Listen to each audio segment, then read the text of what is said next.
Good morning everybody. So welcome back to our class, which is continuation of Animal Kingdom. In the previous two classes we have discussed about the basis of classification, and then we had discussed the phylum Porifera. Now we begin our next non-chordate phylum, that is Coelenterata, or which is also aptly called Cnidaria. Now these are marine, although there are few freshwater species as well.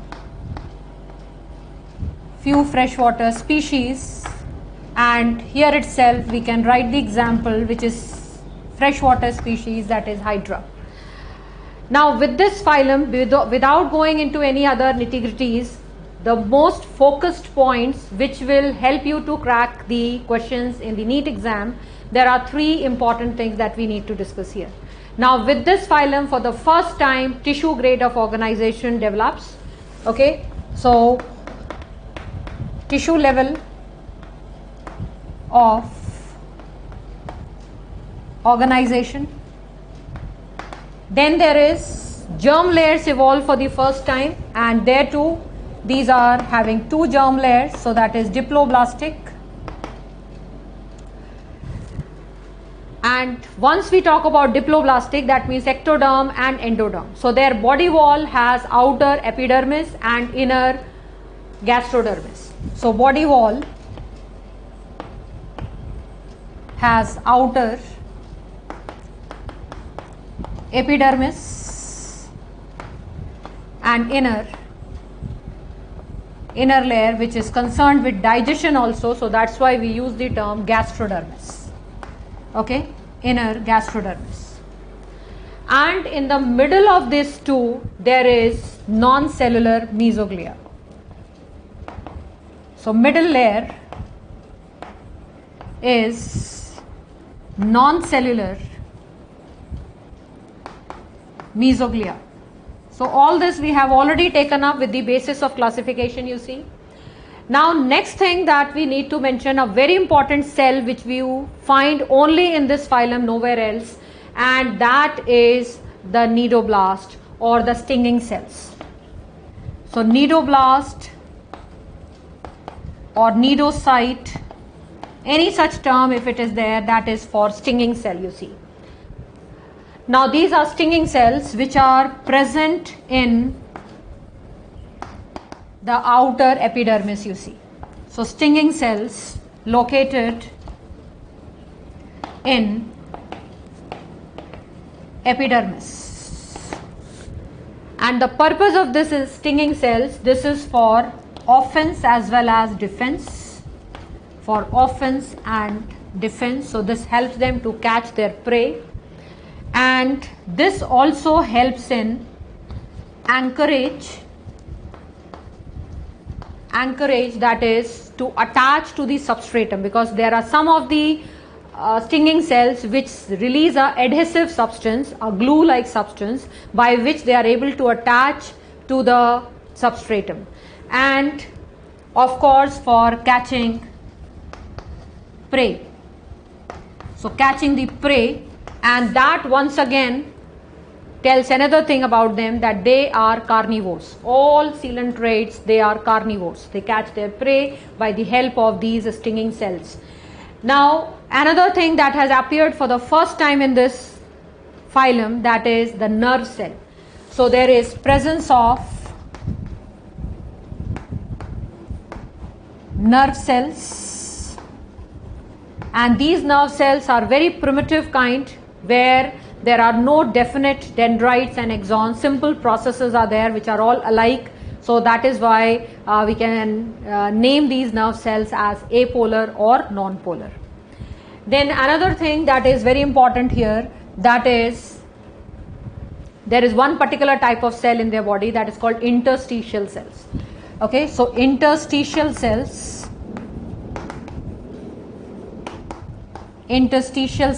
which are totipotent.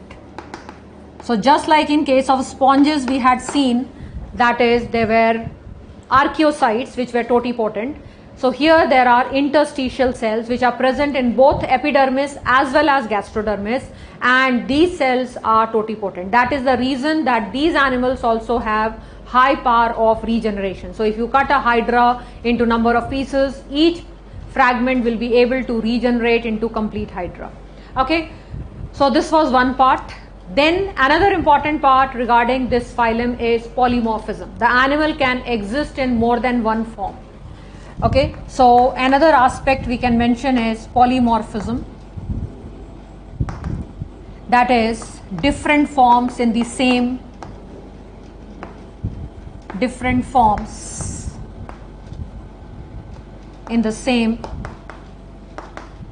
organism.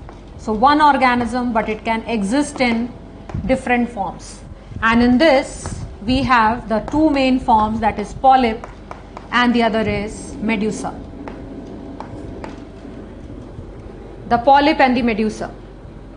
Now the polyp is, if you see the shape, it is in the shape of a cylinder with the tentacles coming out, mouth here, and in medusa it is in the shape of an umbrella, and on the margin here there will be number of tentacles, which we are drawing just two of them, and in the center there is going to be mouth like this. Okay, so first thing we can mention, this is cylindrical. Then these polyps, they are sessile, they are colonial because number of polyps will be forming a group, a colony. Totipotent amal means which has the ability to form entire organism, total potential. Like zygote is a totipotent cell, it forms the entire organism.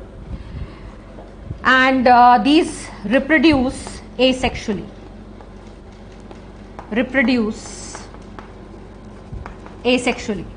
If you see the medusa, you can very well see that it is umbellar in shape. These are motile, always they will be swimming freely in the water, and these are solitary, that means they will remain separate, single animal will remain and it will not form any colony, and these reproduce sexually. Okay, so that is what is polymorphism. And with this polymorphism I can relate another very important thing, that is their life cycle. That is once again the important question, that is metagenesis. Okay, so here let us mention metagenesis. So I'll rub this much here, I think by this time you have taken it. Okay, so metagenesis is alternation of asexual polyp generation with sexual medusa generation. So within the life cycle of the animal, both asexual and polyp forms will be there. Ishika, polyps are always colonial, that's true, but don't think about hydra. Hydra is an exception in all cases. Hydra is a polyp which is solitary, but at the same time it doesn't have a medusa form in its life cycle. Okay, so that I'll be mentioning separately, but otherwise leaving out hydra, all polyps are colonial. So in this case you will see these polyps, they reproduce asexually, and one of the asexual method of reproduction you very well know is budding. This is asexual reproduction, right? And because of this asexual reproduction, these polyps, they are going to form medusa. Now medusa will be reproducing by sexual methods. So this one reproduces sexually so that the zygote would be formed. The gametes are released in water, then fertilize and zygote is formed. This zygote will grow into a motile larva that is called planula larva, and this planula larva will then attach to the substratum and it will grow into a polyp colony. Okay, so this is how the metagenesis occurs. And metagenesis, as you can see, there is polyp generation, which is reproducing asexually to produce medusa, which is reproducing sexually, and this is giving rise back to polyps. And this alternation of generation is different from the alternation of generation that you study in plants, where a sporophytic generation alternates with gametophytic generation. One is diploid, the other is haploid, but here both polyp and medusa are diploid. So here it is not the ploidy which is changing, but rather it is the form of the animal and the way it lives that is going to change. Okay.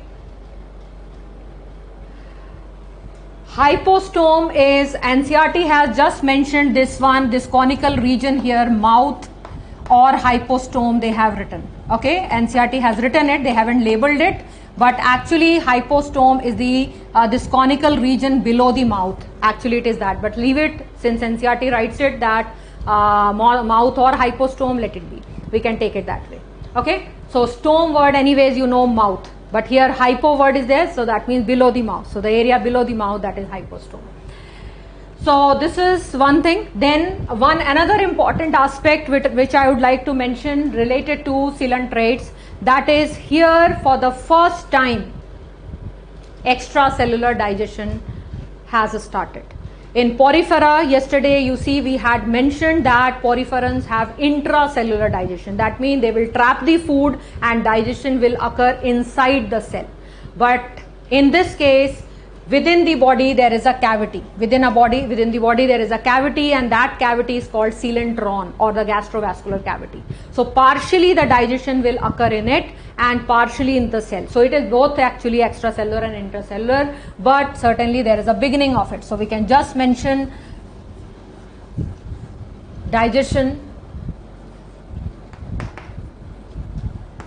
This is, and in this order only. First it is extracellular, and I'll write also that extracellular, where extracellular in the body cavity, which is gastrovascular cavity. And intracellular, it is followed by intracellular in gastrodermis, the inner layer, body wall we just now mentioned, that is gastrodermis. So inner will be there, intracellular. Okay. Solitary means, solitary is a normal English word, come on, you can just look into the dictionary. Solitary means which is alone, which is like these days we have to remain solitary with social distancing, right? So everybody has to remain separate from each other. That's what is solitary. Okay.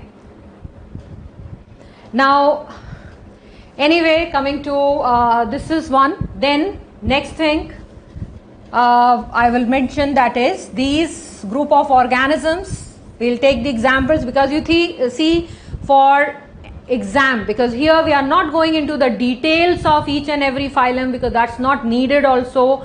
The basic idea is from where you get the questions. So what all are important for questions? I have just now mentioned that here for the first time tissue grade of organization appears.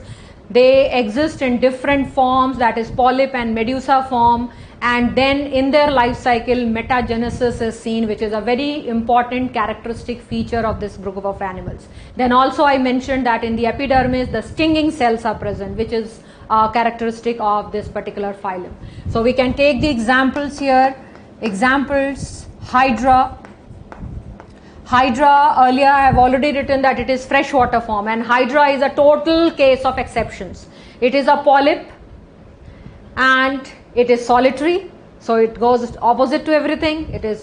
It's the smallest polyp, and it is solitary, found in freshwater, and it reproduces both sexually as well as asexually. So hydra, you can keep it separate from the rest of the differences that we did here. Okay, then another one, obelia, which is commonly called sea fur, and the other one Physalia, that is Portuguese man of war. Portuguese man of war. Now these two are very important examples. Number of times these examples have appeared in the exam because they are the ones which show metagenesis. So it's not that every Cnidarian is going to show metagenesis. There are few of them which will actually be showing metagenesis. So take these examples separately and learn them. Very important. Okay. Then another example, Aurelia. Aurelia, this is jellyfish. Aurelia is jellyfish. Now jellyfish is a medusa and it exists as a medusoid form only, nothing else. Okay, so it will remain as medusa. And then there is the Adamsia. Adamsia, this is sea anemone. Sea anemone, once again this is polyp form. So this is a polyp form and it will remain as polyp. It doesn't have any medusa in its generation. So you find that in these, among the coelentrates, it's not that all of them are polymorphic. Some of them are polyps and they will remain as polyps. Some of them are medusa and they'll remain as medusa, while there are some of them which will exist as both polyp and medusa, alternating with the two forms. Okay.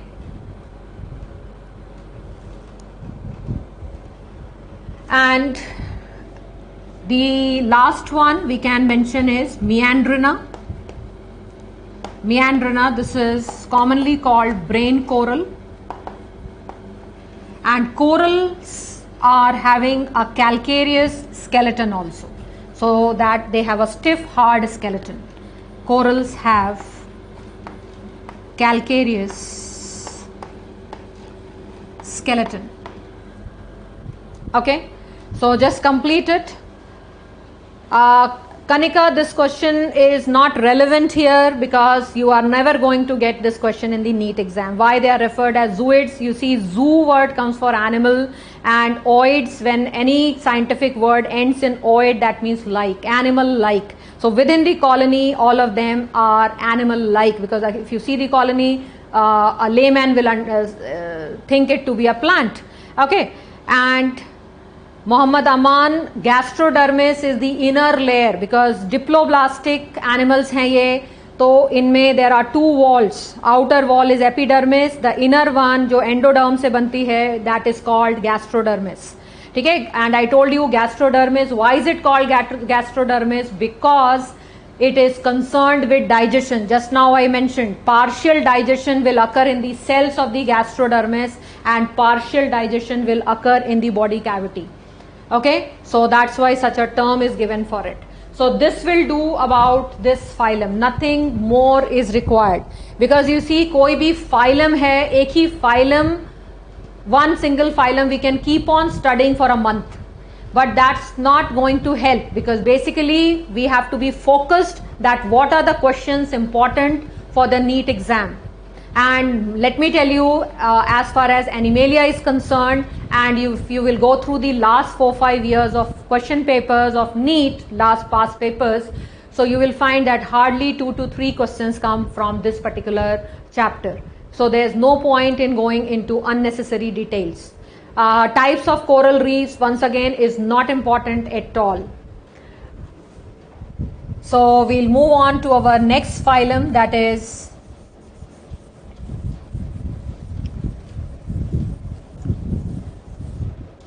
Ctenophora. And with Ctenophora, you know, previously there was one question, and that question was just the first line which I am mentioning, that these animals are exclusively marine, nothing else. Imagine. So much things we study, but the question that appeared in the exam was about their habitat. So this group of animals are found only in the marine habitat, and we don't have any species, any example living in freshwater or terrestrial habitats. Okay, so this was the question. Then another thing, of course, as we know, these are also diploblastic. These also have radial symmetry. Okay. And sometimes, although it's once again not in the NCERT, sometimes you may come across a word like biradial. Now in the radial symmetry, remember I told you that radial symmetry is one where the organism can be divided into equal halves by infinite number of planes. But yes, this is very valid question. Species which solely exhibit polyform like these Adamsia or the corals, do they exhibit sexual reproduction? Exactly, they do exhibit. So the difference of polyp and medusa actually we had taken, that was specifically for animals which are showing metagenesis. But in other cases like hydra, like corals, which exist as polyps only, so in polyp stage they will be undergoing budding as well as they will be undergoing sexual reproduction. Okay, so biradial symmetry. Now biradial symmetry is usually something which students don't understand. But this is very simple. You see, if you see any ctenophoran, these ctenophorans usually, if they have tentacles, some of them are without tentacles also. If they have tentacles, those tentacles are only 2 in number. So I am just straightening out these tentacles. So you can cut the body either like this, or you take it from between the tentacles like this. So that means there are only 2 planes by which the body can be divided into equal halves. So that's why this term we use for them biradial, which is a subtype of radial. In radial, the number of planes were infinite. In biradial, the number of planes are only 2. Okay. So this is one. Then apart from this, they are commonly called, this group of animals, commonly called sea walnuts, sea gooseberries, or comb jellies rather. First we'll take comb jellies. Okay, now why such a term is being used for them? Because they are usually spherical in shape, and they move by 8 rows of comb plates. That's why comb jellies, comb plates called with cilia, comb plates with cilia. So on their body, like in the NCERT also you have a diagram, 2 tentacles coming like this, and here there are certain, you will find rows are shown. So there will be 8 rows in total, and in each of this row there are going to be cilia arranged like plates, just like this. So it appears like a comb. So you can imagine number of such combs one after the other with cilia are arranged all along this row. So 8 such rows will be there.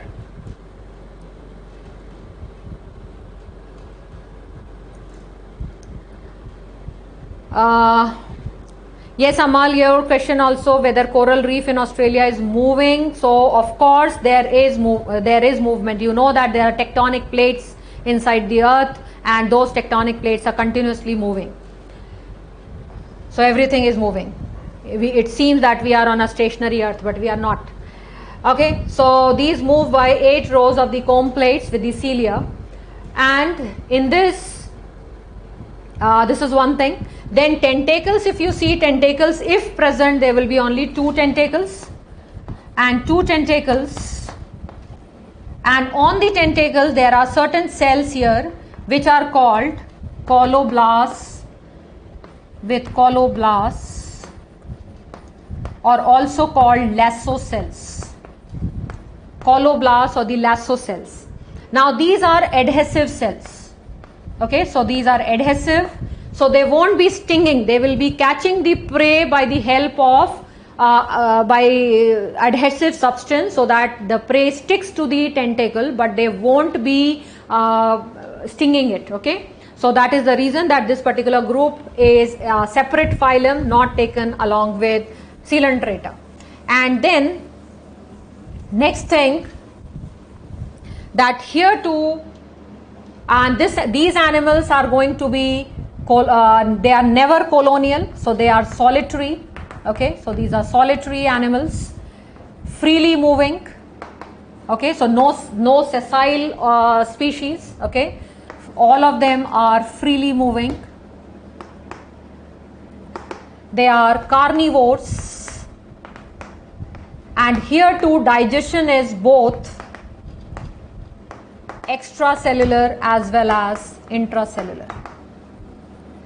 Extracellular and intracellular.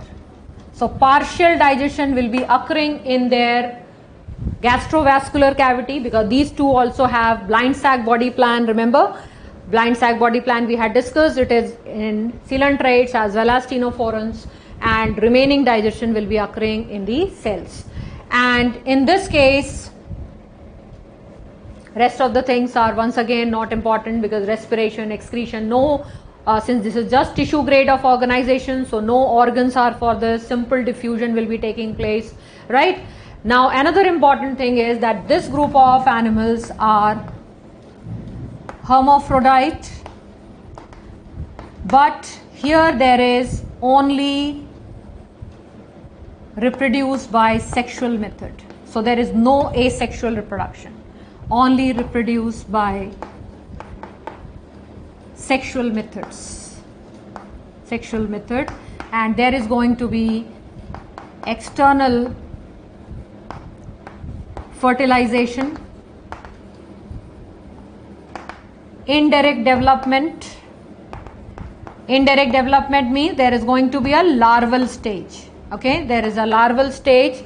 Once again, the names of the larva, they don't appear in the NEET exam. Usually those names of the larva were there in the state exam, but not here. And lastly, we can of course put the examples like pleurobrachia, that is C, gooseberry, Tenoplana. Another one we can mention is Hormifora, which is sea walnut. And in this group, one particular example I would like to take, because that way we will be able to link the next thing that we are going to study, and that is cestum. Cestum. This is called Venus's girdle. Now, just now I mentioned with you that these ctenophorans, they are usually having a spherical roundish body. Okay, so almost their sizes, if you see in the ocean, they are from a pea-sized animal to the size of a tomato. Okay, but this is one animal, cestum, and there are a few other species as well, where the body is flattened belt-like. Okay, so this is having flattened belt-like body.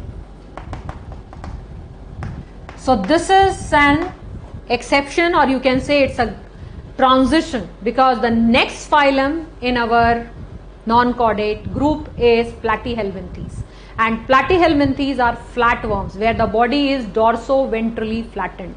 So you can see the transition occurring from a spherical body to a flattened body, that transition. So that is the reason why this would be a question in the evolution topic also, we can relate it there, that this particular group of organisms are considered the connecting links from Cnidaria to Platyhelminthes, we can take it. Okay, so this ctenophorans, they are connecting link between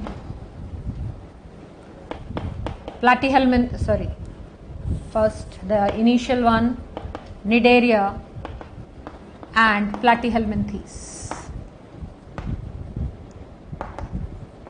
Okay, so this is something related to the evolutionary part as well. Okay, so this will do, because with Ctenophora, this is a very small phylum, and I have told you the questions have been very easy up till now, which have appeared.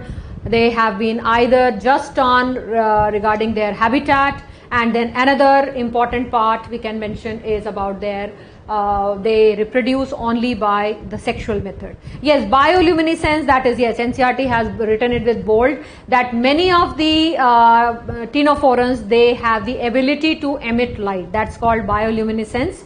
Okay, so that is certainly many of them show, but it's not that bioluminescence is a characteristic property of ctenophorans, because bioluminescence is something that you find in many other group of animals also. But anyway, since it is mentioned in the NCERT, so we'll take it. Bioluminescence,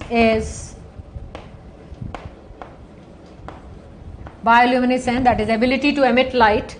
Bioluminescence is expressed in many species. In many species, but not all, once again, because I told you earlier also there are exceptions.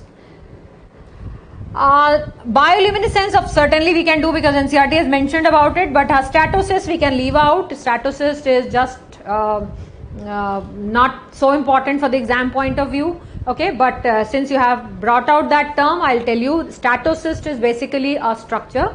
Just like in our internal ear, we have structures for balancing. Similarly, in the earliest group of animals, the structure, the sensory structure which has evolved for helping the animal to maintain balance, so that is statocyst. So that statocyst is certainly present in case of the ctenophorans. So ctenophorans, they have statocyst, because we have already mentioned that they are freely moving. So where the animal is freely moving, so they do require balance. So statocyst is there, but not very important, because in the NEET exam up till now, for the last 15-20 years, I have seen the papers, it has never ever appeared.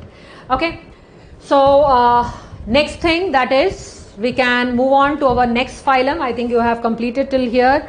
Let me check out any doubts if it is remaining. No. Okay, so I can clear the board then, and we can take up our next phylum, that is Platyhelminthes. Okay.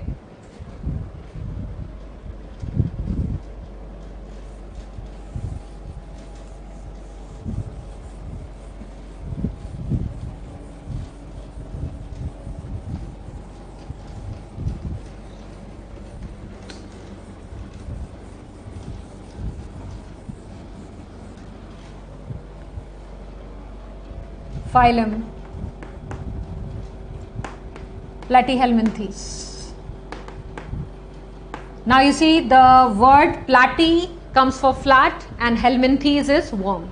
So flat worms, because the body is dorso-ventrally flattened. Okay, so dorso-ventrally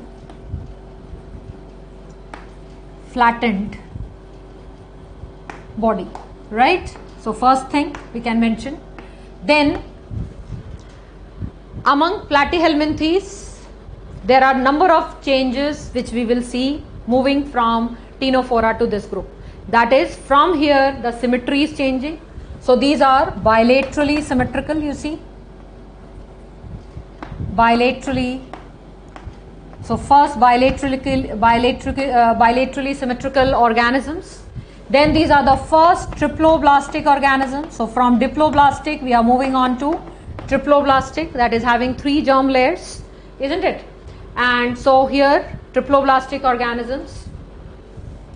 Then in this case, as far as the body plan is concerned, that is still the same blind sac body plan, but with this I can relate something. They have an incomplete digestive tract. The digestive tract is incomplete. That's what makes the blind sac. And why is it called incomplete? Because complete would be where both mouth and anus are present. Here it is called incomplete because the anus is absent. Okay, anus is absent. Okay, so this is one. Then next thing, since it is triploblastic, there is a body cavity, but that body cavity is filled with mesoderm. So they are acoelomates. most of these species of platyhelminths are parasitic. Okay, so these are mostly, because there are free living species as well, like planaria, you know, so mostly parasitic. And the parasitic forms, they have hooks and suckers so that they can attach to their host and extract nourishment from it. So parasites have hooks and suckers, right? Next thing, there is another structure which is appearing for the first time in the animal kingdom. That is a dedicated structure for dorsal and ventral side is something, Radhika, like if you see an animal which is moving, I'll just put it like this, like a cartoony figure. I think everybody can understand more easily with it. Okay? So the side which is here, this is the ventral side, you see. Venter word comes for belly. So the belly side is ventral side and the dorsal side is this one, the back side. Okay? This is the dorsal side. And when the animal is moving, so the side which remains ahead, that is the anterior side, and the side which is trailing behind, that is the posterior side. Okay? So dorso-ventrally flattened, that means these two sides are flattened like this. Okay? So that way you will see this animal. Now, so anyway, coming back to this, here dedicated structure for excretion. So excretion is by flame cells. Excretion by flame cells.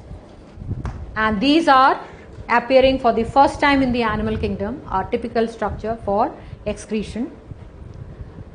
Mesodermal parenchyma, Ashish, you are already writing mesodermal. So, made from which tissue? It is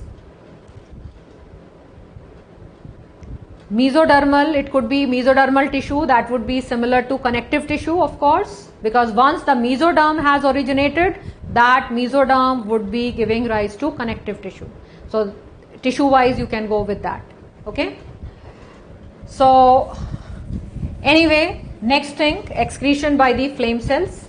Now this group of organisms, they are hermaphrodite.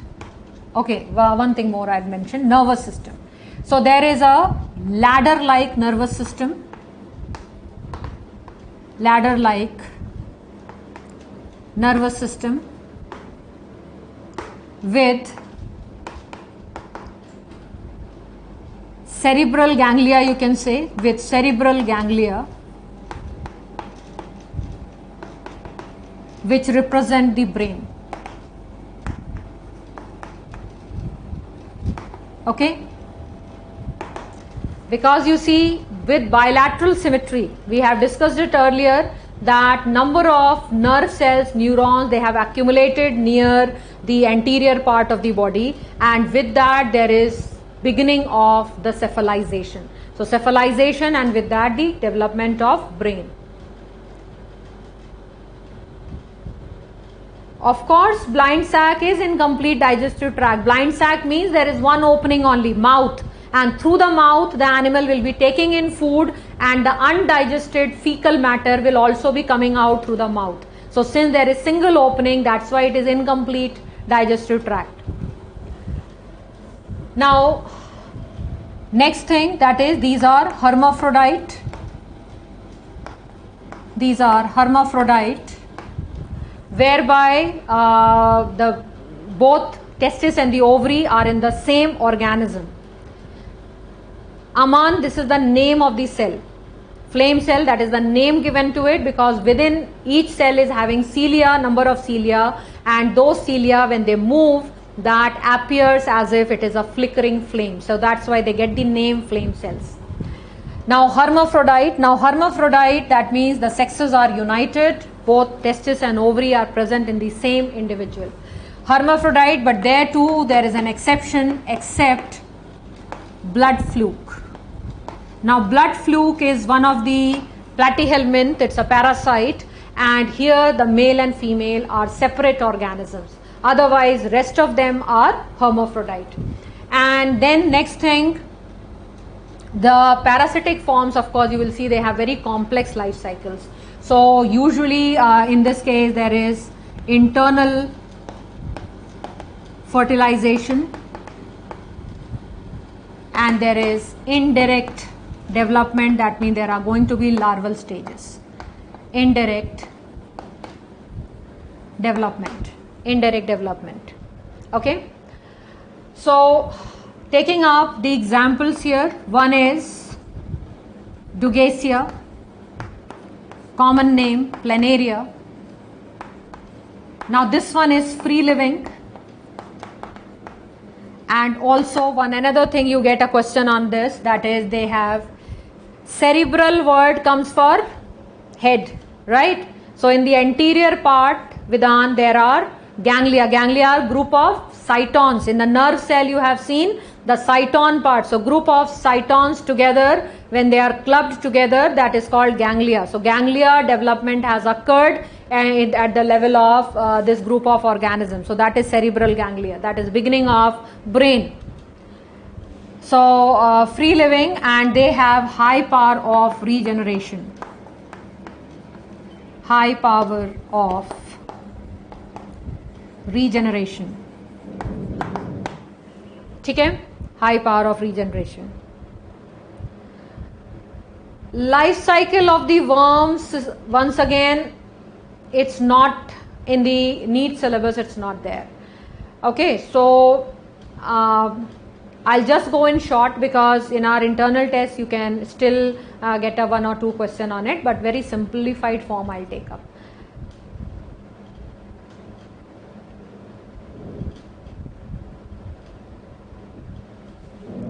Indirect development means where the development involves a larval stage. Like all of you have studied about, like if you see butterfly, the larva of the butterfly is caterpillar. Now caterpillar is so different from the adult butterfly. So if such a life cycle is there, it is said to be indirect, right? And like for our case, like human baby, when you see it resembles a human, all just the thing is that is smaller in size. So that would be direct development. So where the young one is resembling the adult, that is direct, and if it is having a different characteristic, it does not resemble the adult, then it is indirect, larval form. Okay. Amal, this question again, once again, this is, I'm sorry, it is totally irrelevant, that bite of the blood fluke or anything. I don't think it bites like that. So anyway, this is Dugacia. Another example, that is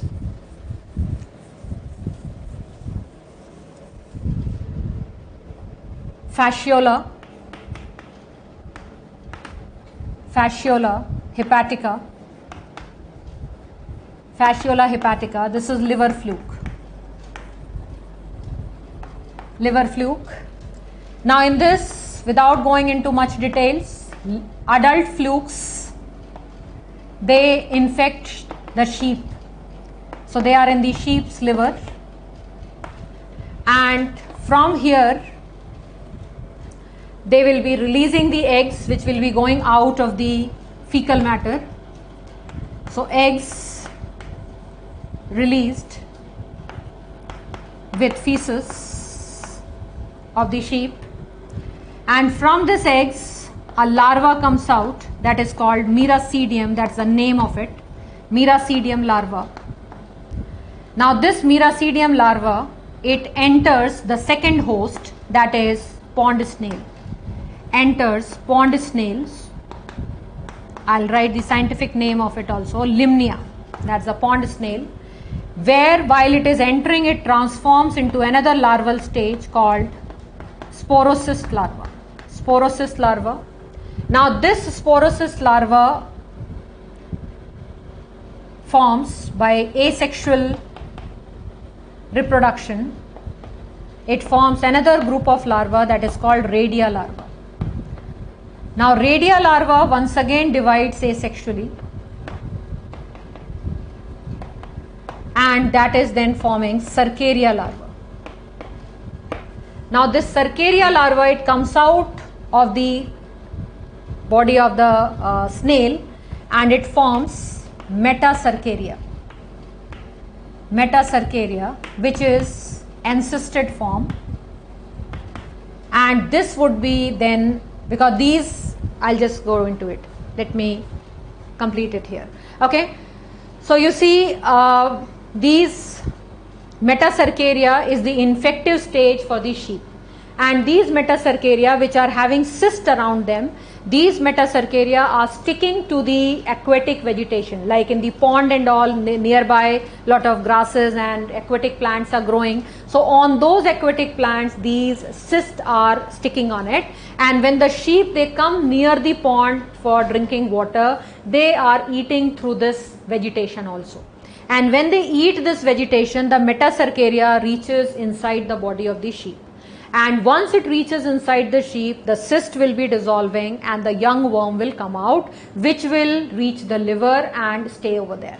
Now these flukes, although they are hermaphrodite, but they will carry out cross fertilization.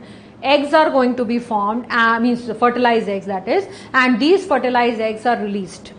These eggs in the since they are in the liver, I think something you can understand, that in the liver, in the bile juice, they will be releasing the eggs. These eggs through the bile juice will be reaching to the small intestine, then to the large intestine, and it will pass out through the anus. So the sheep will be passing out, the infected sheep will be passing out the zygotes, and from here, if water is available, the Miracidium larva, that is the first larva, that's the name of the larva. Miracidium is a simple Greek word that means young child. Okay, so Miracidium larva emerges out. Now this Miracidium larva is freely swimming in water, and it will quickly find out a pond snail. Now this pond snail, it will enter into the body of the pond snail, and once, while it is entering into the body of the pond snail, it transforms into another stage which is called sporocyst. Now sporocyst, once it has reached into the body of the secondary host, it will multiply by asexual method and form number of radia larvae. These radia will also reproduce by asexual method, and they will form Cercaria larva. Now these are different larval stages, the names are there, okay, but at every stage you will see their number. They are from sporocyst is forming many radia, one radia is forming many Cercaria, so they are increasing their number. That's what we mean by parasitic adaptation, because parasites are living in a hostile environment. No host wants the parasite inside them, so their reproductive mechanism is, their reproductive fitness, I should say, is very high. They will reproduce in high numbers, so that at least some of the offspring or larval stages, whichever way you call it, they will be remaining alive, so that the life cycle goes on and the continuity of the species also goes on. So these Cercaria, they come out of the water, they are once again freely swimming, and very soon they will attach themselves to the leaves of the aquatic plants and form a cyst around them, and this will remain there, and when the sheep eats that, it will get infected. So this is how the life cycle of the fasciola is there. Then the another example, that is, I hope everybody knows the term, that any parasite which, this is once again out of context here, Arman, morpholactic regeneration. First of all, even the spelling is wrong. I am not going to discuss it here. It has nothing to do in this chapter. Now, in this case, there is digenetic parasite, a parasite which requires two hosts to complete its life cycle. So that would be digenetic parasite. So this liver fluke is a digenetic parasite. Okay, where in whichever host they carry out the sexual reproduction, so that is the primary host. So the sheep is the primary host, and the larva, this snail is the secondary host, where the asexual reproduction occurs. So primary host and the secondary host. Then coming to next one, that is the last one that is left out, Taenia. Taenia solium, that is the pork tapeworm, because here one host is pig. Pork tapeworm and the other is Taenia saginata. Taenia saginata, which is beef tapeworm. Because here one host is the cattle. So these two are also digenetic parasites. Digenetic parasites. Another important thing that you have to remember here is that tapeworms lack the digestive tract altogether. So the rest of the flukes and the planarians, they have a digestive tract, although it is incomplete. Anus is absent. Here the totally digestive tract is absent. So they are gutless wonders. Okay. So here digestive tract is absent. Now this is important for you. Okay. Digestive tract is absent. So the next thing you will ask is that if the digestive tract is absent, how do they get their nourishment, their nutrition? So let me tell you, they inside the host body, their entire body wall helps them to absorb the nutrients. So the entire body wall is absorbing the nutrients. They are not they are not feeding, they don't have any mouth also. In rest of them, the anus was absent, mouth was present. Here even the mouth will be absent. Okay. Now for this Taenia, the adult is in the human. Okay. So adult tapeworm, this is in human body.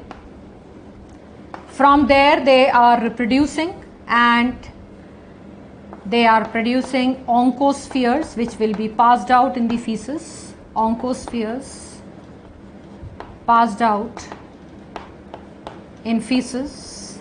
These oncospheres will be consumed by the pig because they are feeding on the waste there. Consumed by pig, where it transforms into another stage which is called hexacanth. It transforms into hexacanths. Hexacanths then transform into cysticerci.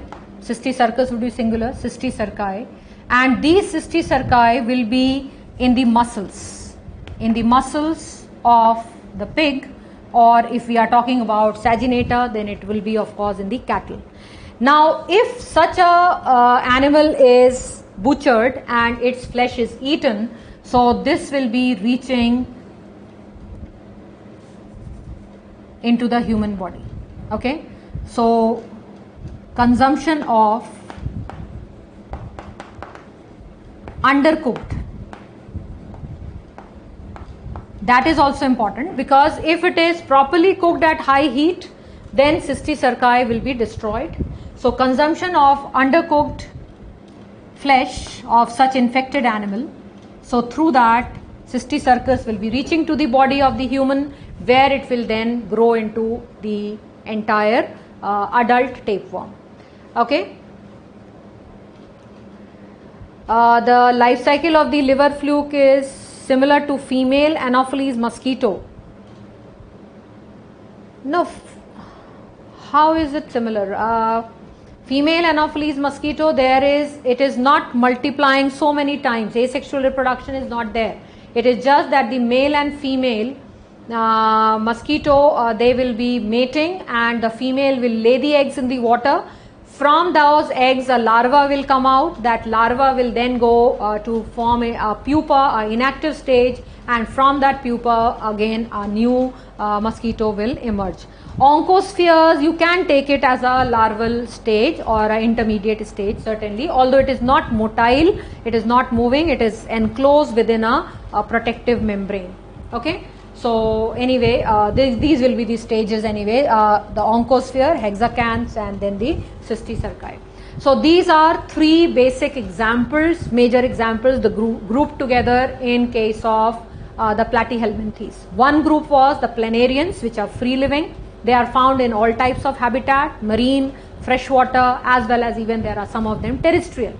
The other group was flukes. All the flukes are parasites. All flukes are parasites. One of the fluke we have taken an example, And the third group is the tapeworms, and tapeworms are also parasites. Number of different species of tapeworms are there. We have mentioned 2 of them and their basic life cycle also. Okay, so this will do about the Platyhelminthes group. We are through with this particular phylum. Okay, so I hope you have taken it down. These are life cycles in very short, but for a MCQ based question, simply you may be asked that which is the infective stage for sheep or which is the infective stage for snail. So all that answers you can easily take from this simple flow chart. Yes, Shubham, tapeworm does cause harm to the body because parasite will certainly cause this because it is there in the small intestine. It is taking up all the nourishment which would have been otherwise required by our body, so that we won't be getting, so that way we will be malnourished because of it. And yes, there is another question. Primary host in the life cycle of this one, I think you are asking, tapeworm. Primary host is human, of course. Yes, human, where it is sexually reproducing. So human would be the primary host, certainly, and pig or cattle would be the secondary host. Okay, so I think that clarifies what was left out. So let me clear this side of the board.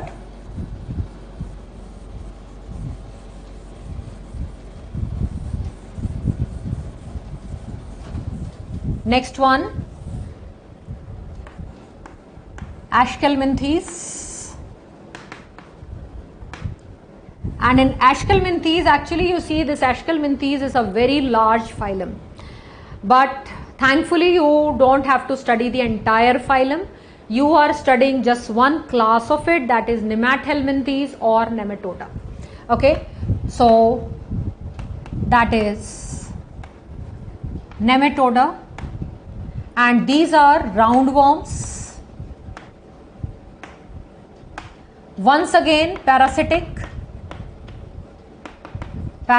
most of them, but there are few free living also.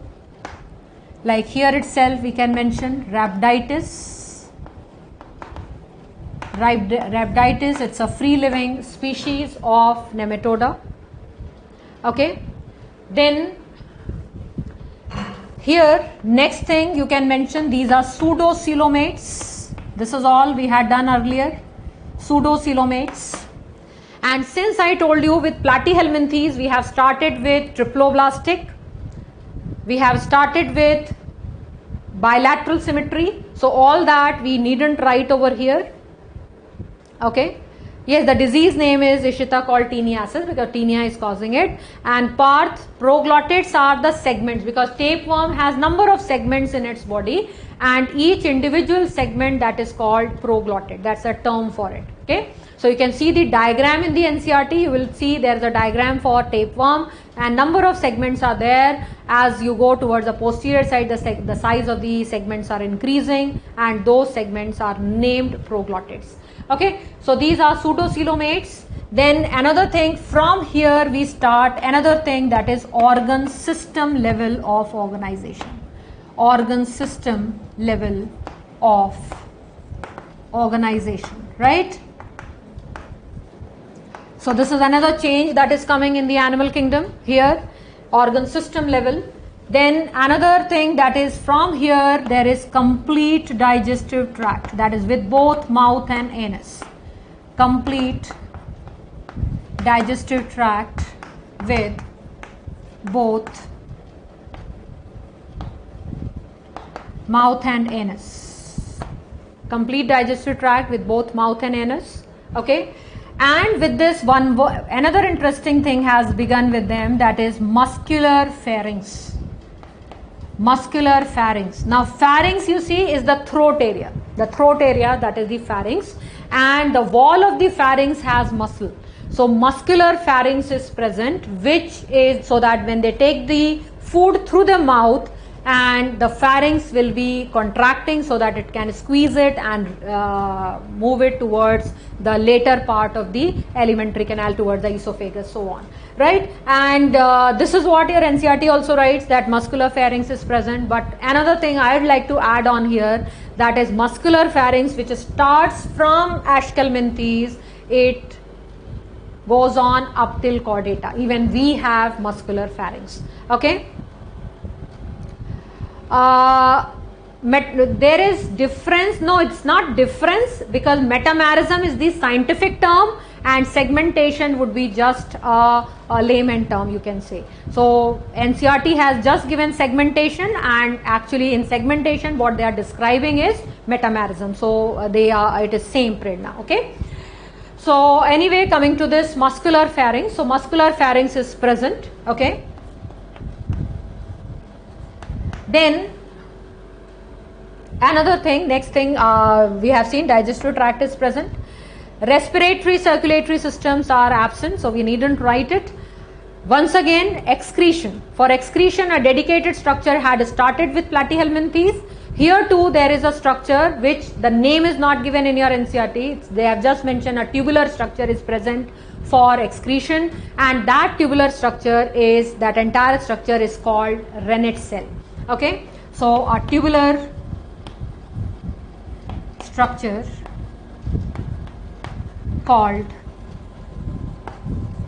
rennet cell for excretion and also balance of water and salts in the body. So you can certainly mention osmoregulation. So most of the rather all of the excretory structures, you very well know that they not only remove the metabolic waste of the body, but they also maintain the amount of water and various ions, the acid bases in our body fluids. So same way here too, this structure is also concerned with both excretion and osmoregulation.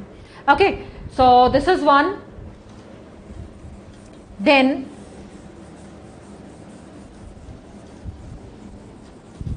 one more thing I would like to relate with their body wall, because the body wall, this you will find in old questions, number of questions you will find that their epidermis of the skin. Now epidermis of the skin doesn't, the cell boundaries are not there, so that it becomes a multinucleate structure. So syncytial. Okay, so body wall has syncytial. Syncytium word you know, syncytium is multinucleate. Okay, so syncytial epidermis, that is there, and below the epidermis there is a muscular layer, but there are only longitudinal muscles. Longitudinal muscles only.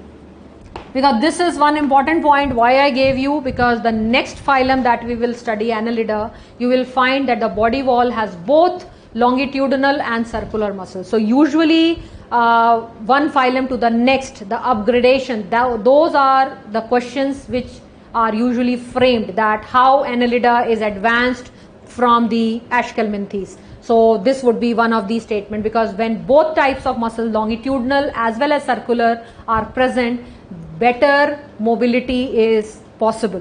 While these worms, since they are anyways parasites, so they don't require much movement, so they can just wriggle a little. But you have seen the movement of the earthworm, how nicely it can move by peristaltic movement. That is possible because of both sets of muscles.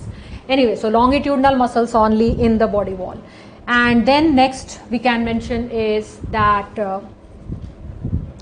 coming to their reproduction. So these are dioecious, that is sexes are separate, and so that is dioecious, sexes are separate. Okay, there is internal fertilization,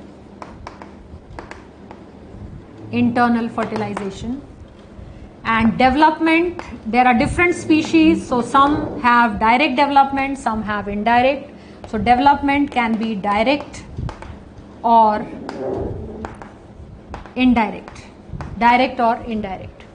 And in this you will see your NCERT has given the diagram of Ascaris. Ascaris lumbricoides.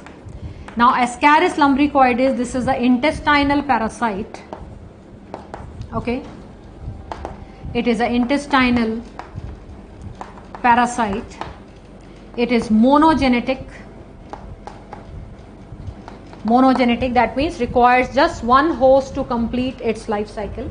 Okay, and here I will move to this side. Okay, the diagram, the difference between the male and the female, a little about that, so that you can take that.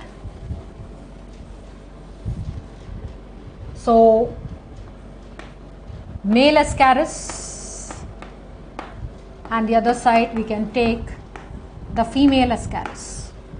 Okay, so the male Ascaris is shorter and it has a curved end. Okay, there is a curved end, while the female is longer. Okay, this is one. At the tip here, of course, there is going to be the mouth. About 1/3 of the body, there is going to be a pore, that is the excretory pore. Excretory pore, as I just now told you, that where the metabolic waste, that is the urine of the animal, will be released. So this is the excretory pore. And in female, below this excretory pore, there is another pore which is called vulva. That would be to receive the sperms at the time of copulation.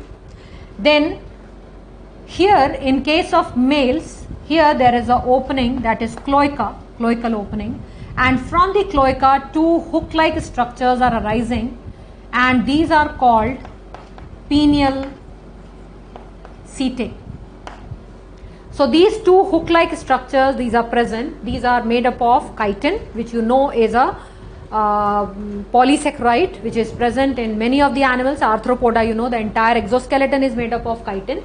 So these are chitinous structures, two hook-like structures, which are used to open the vulva at the time of passing these sperms. So it is a copulatory structure.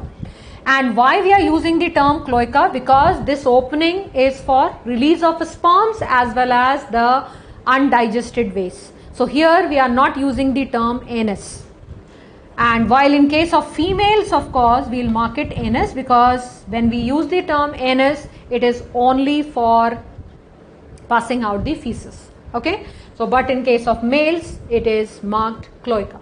So you can see the difference, that the male is shorter, it has a curved end, it has pineal setae, and in case of female, it is longer, it has a opening for receiving the semen, that is the vulva. So these are the basic point of differences which we can see in the diagram itself. Then coming to their life cycle, that too in short.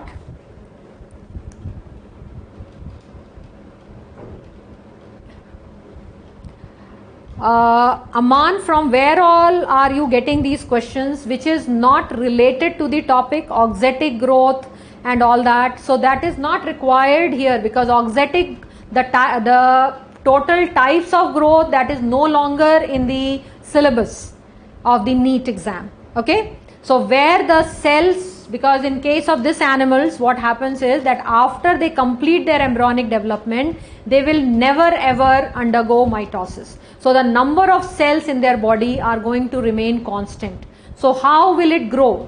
So it will not grow by division of the cells, rather the cells will increase in size. That's what is called auxetic. But that is immaterial, that is irrelevant for the topic that we are taking here. Okay. And once again, nervous system. This has, if you will take for the last 20 years or more, you will never get a question, you have never, that such question has appeared. Nerve ring, circumpharyngeus. You see circum, that is surrounding. So there is a nerve ring surrounding the pharynx. That's it. So a nerve ring surrounding the pharynx, that is called the circumpharyngeal nerve ring. But I told you again and again, I am taking up only those things which are important for the exam, which is whatever is irrelevant, I am filtering it out. That is the purpose of the class, because so that you can put all that ocean of knowledge in a small vessel which would be required to crack the exam. Okay. So anyway, coming to this, so here adult male and adult female, these are in small intestine of humans, if the person is infected, of course, in a small intestine of humans.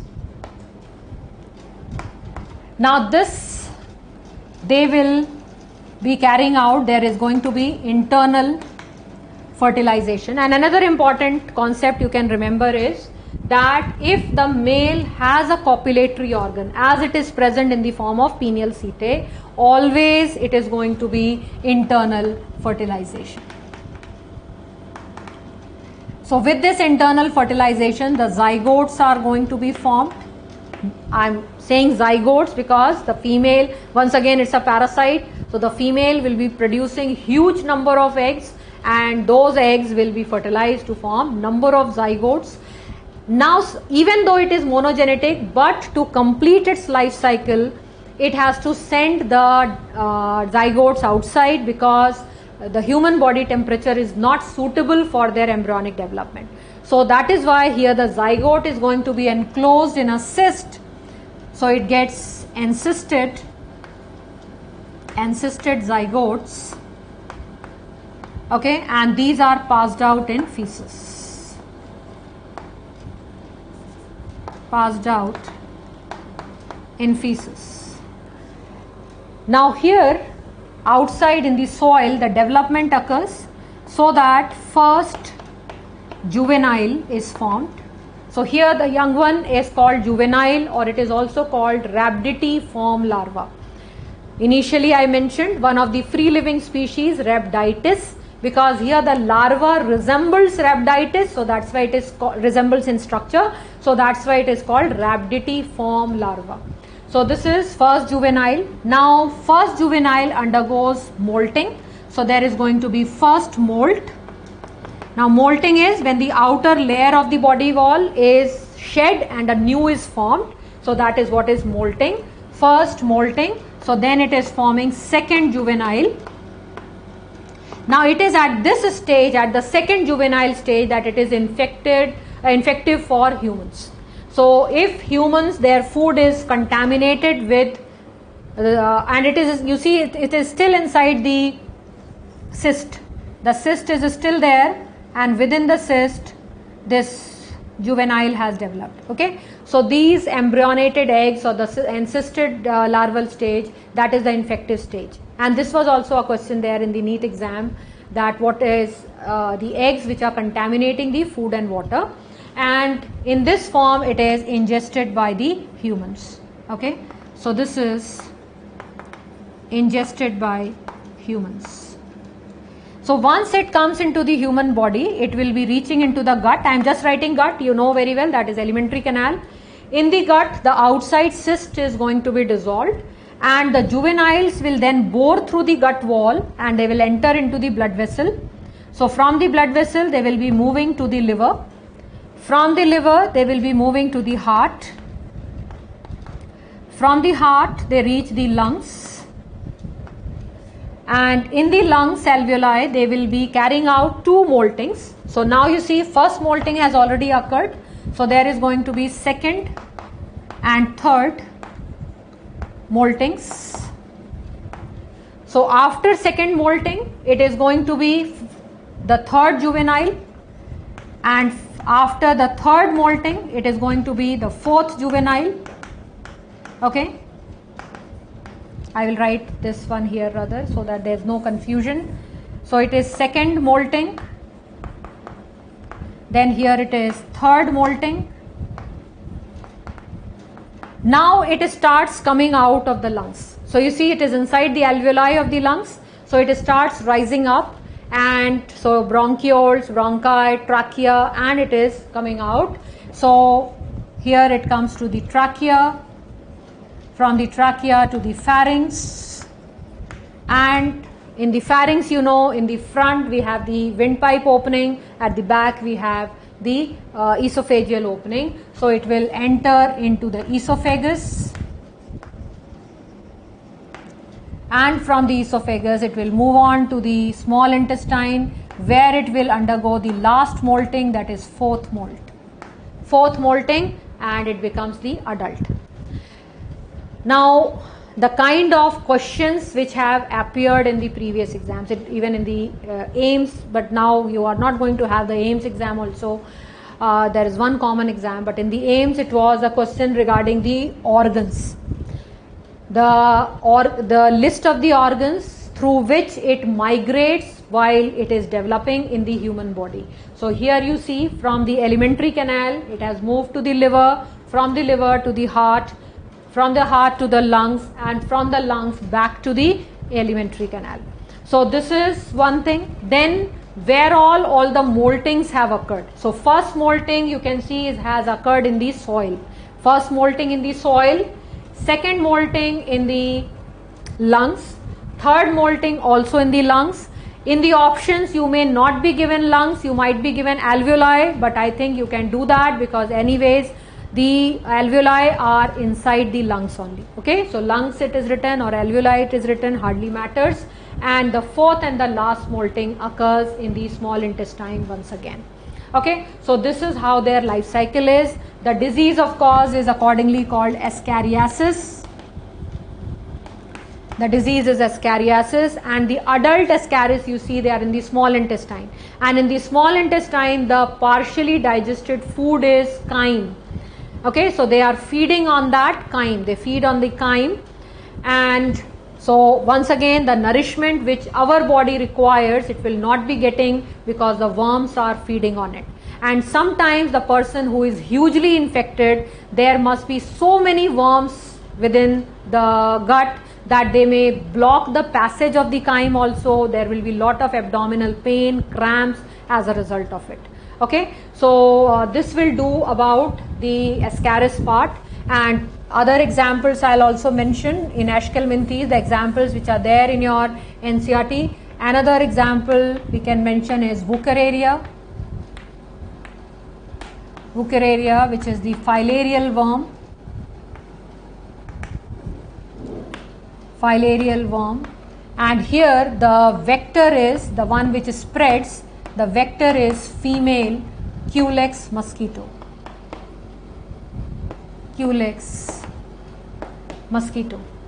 And another one we can mention is Ankylostoma.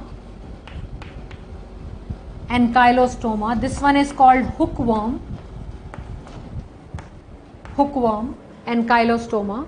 And in this case the juveniles enter directly through the skin.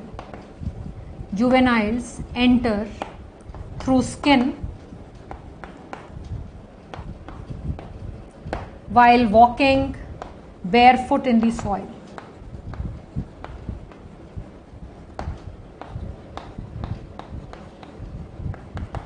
Okay, so these three examples are there in the NCERT, but there are of course worms is a long list. So some of them we'll be doing with the mentioning at least with the human health topic. Okay, so I think we can wind up this Aschelminthes with here, and next I hope you have taken up the life cycle part. This is much simplified form, very easy, and this will solve when you will do the questions. This is sufficient to solve your questions. Okay. So here let us move to our next phylum.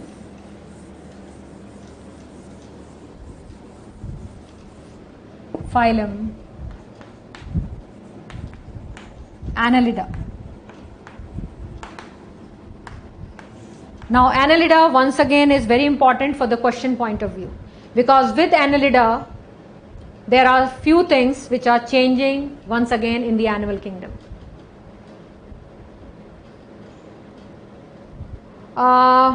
Anterior spot in microphilaria of Wuchereria, once again I'm sorry, there is Ruchika, we won't be needing to know it, okay, because life cycle of Wuchereria you will not get questions, but I know in some of the states Wuchereria life cycle is in the syllabus, so you might have studied it, but as far as NEET is concerned you needn't bother about it. Okay, so you can leave that. Now phylum Annelida, from here, first of all, the most important thing that is appearing first time in the animal kingdom, that is metamerism. So they are metamerically segmented. Then here eucoelom, they are eucoelomates, that is true coelom appears for the first time in the animal kingdom, eucoelomates. And eucoelomates, and there too, although it's not required, but we have seen that eucoelom can be of two types, that is schizocoelom and enterocoelom. So here it is schizocoelom. Okay. Then another thing, here for the first time, just now I was talking about the body wall. So the body wall has both longitudinal and circular muscles. Longitudinal and circular muscles.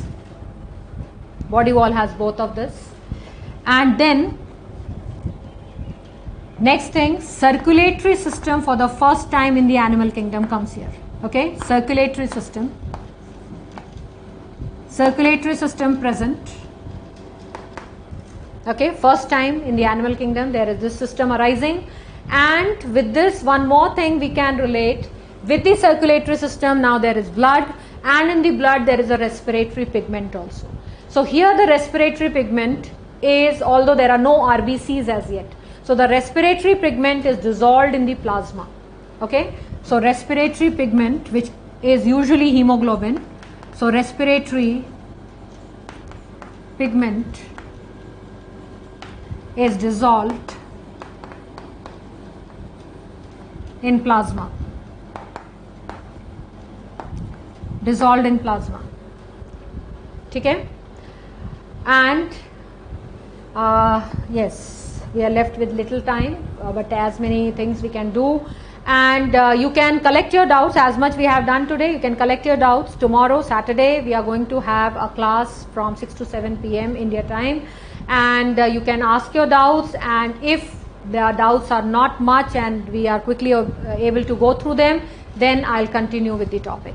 Okay, so anyway, circulatory system present. So these are some few things that you see, because this is what is important for your exam. How annelids are more advanced than the phyla which we have just completed studying. Okay, so that's what you need to know. And then in this annelids, next thing that we can mention, of course, rest you know, triploblastic, bilaterally symmetrical, right? They have organ system level of organization, so on. Those things are common things which we have already done. So next thing that we can mention over here is that excretion, you see. Excretion by a structure called nephridia. So here they have nephridia for excretion. Okay, and nephridia are also of different types, but we are not going into that. Now for nervous system, something very important that you have to relate here, because from here you will find that they have a nerve cord, like we have a spinal cord which is at the dorsal side. So at the dorsal side, but they have a nerve cord on the ventral side. So this is one important difference between chordates and non-chordates.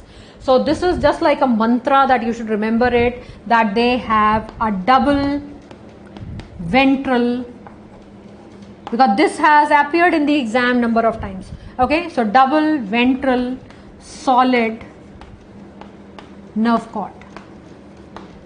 So you see double, in our case it is single, ventral, in our case it is dorsal, and ours is hollow from within because there is a CSF filled in, cerebrospinal fluid filled in. Here it is solid nerve cord with, of course, number of segmental ganglia, segment wise ganglia would be there. Okay, so with segmental ganglia. Okay, then another structure which I meant to mention over here, that is with Annelida, that if you in your NCERT also you must have seen the structure of the nares or the diagram of the nares that is given. So you will find there are these unsegmented appendages on the lateral sides arising. Now these unsegmented appendages which help them to swim in water, these are called parapodia. Plural would be parapodia, singular would be parapodium.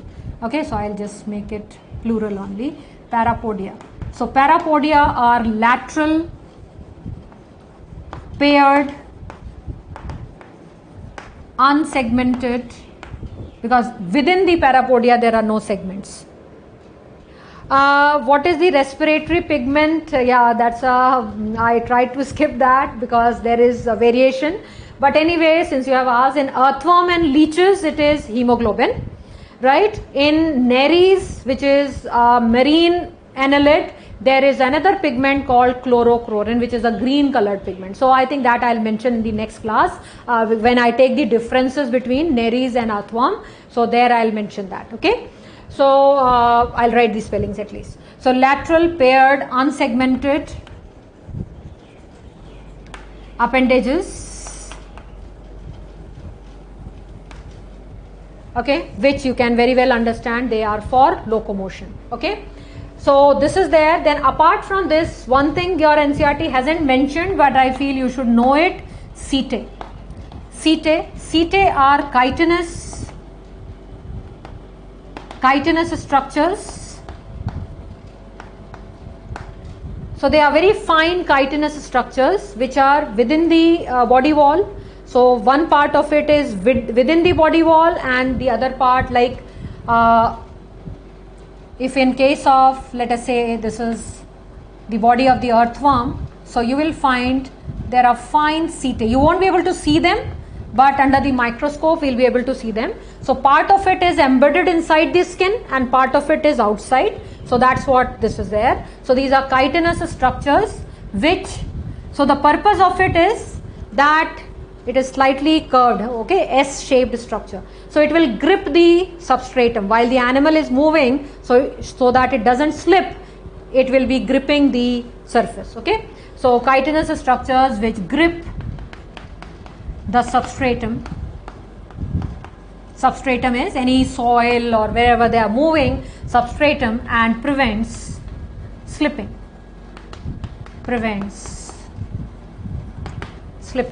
Okay, so anyway, I'll stop here because we are almost towards the end of the class and immediately there is back-to-back next class is there.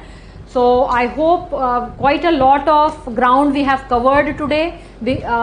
You might have seen that I have taken fewer points, but whatever points I have taken with each phylum, those are the ones from which actually you get the questions, because now the main focus should be in getting those topics which will help you to get the question, because it's not that you have studied something very difficult but you don't get a question on it.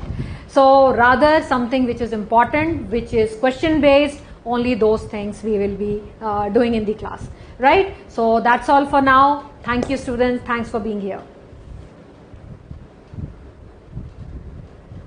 And do collect your doubts. Tomorrow we'll be going through number of doubts. Okay.